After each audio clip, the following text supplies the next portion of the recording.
નમસ્કાર મિત્રો, સ્વાગત છે તમારું એક નવા વિડીયોની અંદર। તો આપણે કેટલાક સમય પહેલાં એક વિડીયો બનાવ્યું હતું કંડક્ટરનું લાઇસન્સ તથા ફર્સ્ટ એડ રિલેટેડ, બરાબર છે। તો એની અંદર ઘણી બધી કમેન્ટો આવી છે, તો તેના હું રિપ્લાય આપવા માટે આ વિડીયો બનાવી રહ્યો છું। તેની અંદર હમણાં એક કમેન્ટ આવી હતી કે ફર્સ્ટ એડ સર્ટિફિકેટ છે તે 3 મંથ વેલિડવાળું છે, 2023નું છે અને રિન્યૂ કરવા માટે આપ્યું છે। તો ફરીથી કંડક્ટર લાઇસન્સ હવે રિન્યૂ કરવા માટે પોલીસનો દાખલો પછી જે મેડિકલ સર્ટિફિકેટ જેવા ડોક્યુમેન્ટ માગશે કે નહીં?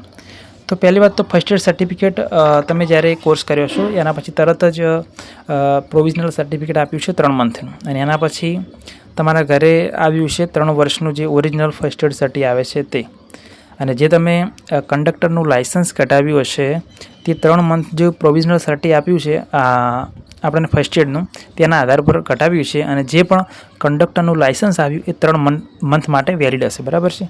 અને હવેથી તમારે જો કંડક્ટરનું લાઇસન્સ રિન્યૂ કરવું છે તો એની અંદર મેં હમણાં કરાવ્યું હતું તો મારી પાસેથી આ 3 ડોક્યુમેન્ટ માગ્યા હતા, તમારે એજન્ટને મળવું પડશે। એક તો છે ફર્સ્ટ એડ સર્ટિફિકેટ, તમને 3 વર્ષનું ઓરિજિનલ આપ્યું છે તે, એની સાથે તમે જે 3 મંથનું પ્રોવિઝનલ હતું એ પણ સાથે રાખી શકો, બરાબર છે। પછી બીજું છે કંડક્ટરનું લાઇસન્સ, તમે 2023માં કઢાવ્યું છે 3 મંથવાળું, એ તમારે ઓરિજિનલ લઈ જવાનું રહેશે।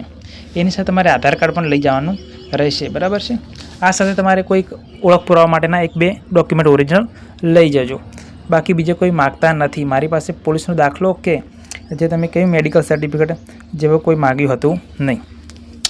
તો બીજી કમેન્ટ છે ફર્સ્ટ એડ રિન્યૂ થાય કે ના થાય, બરાબર છે। તો એની અંદર મેં રિપ્લાય આપ્યો હતો કે ફર્સ્ટ એડ રિન્યૂ થતું નથી, તેના માટે ફરીથી આપણે કોર્સ કરવો પડે છે, બરાબર છે। તો હવે બીજી કમેન્ટ આવેલી હતી તેની અંદર કે સર કંડક્ટરનું જે લાઇસન્સ છે તે 2019માં કઢાવ્યું હતું, તો રિન્યૂ ક્યાં અને કેવી રીતે થશે કે પછી નવું કઢાવવું પડશે? તો કંડક્ટરનું લાઇસન્સ છે તેને આપણે નવું કાઢવાની જરૂર હોતી નથી, તે રિન્યૂ કરવાનું હોય છે, બરાબર છે। તો આની અંદર હું જણાવું કે તમે જો 2019ની અંદર જે ફર્સ્ટ એડ સર્ટિફિકેટ કાઢાવ્યું હશે તો તે લગભગ 2022માં 3 વર્ષ પછી પૂરું થઈ જાય છે, બરાબર છે। તો જો જે ફર્સ્ટ એડ સર્ટિફિકેટ કહેવાય છે ઓરિજિનલ એ એક્સપાયર થઈ ગયું છે તો તમારે એને નવું કઢાવવું પડશે, અને એના આધાર ઉપરથી જે આપણે કંડક્ટરનું લાઇસન્સ નીકળશે, બરાબર છે। તો જો તમારે ફર્સ્ટ એડ સર્ટિફિકેટ નવું તમે કઢાવ્યું હોય તો બરાબર, ન કઢાવ્યું હોય તો એ કઢાવી લેજો, કારણ કે આજની તારીખ જોવી પડશે। આજની તારીખ સુધી તે ફર્સ્ટ એડ સર્ટિફિકેટ વેલિડ હશે તો તમારું કંડક્ટર લાઇસન્સ રિન્યૂ થઈ જશે। એના માટે તમારું જે ફર્સ્ટ એડ સર્ટિફિકેટ લઈ જવું પડશે, કંડક્ટરનું જે લાઇસન્સ તમે પહેલાં કઢાવ્યું હતું 3 મંથવાળું તે, અને આધાર કાર્ડ લઈ જવાનું રહેશે, તથા તમે એજન્ટ થ્રુ કોન્ટેક્ટ કરી શકો છો બીજા ડોક્યુમેન્ટમાં, કારણ કે તમારો સમય થઈ ગયો છે વધારે એટલે। પછી બીજી કમેન્ટ છે તેમાં લખેલું છે કંડક્ટર લાઇસન્સ છે એને રિન્યૂ માટેની શું પ્રોસેસ કરવી પડે છે, બરાબર છે।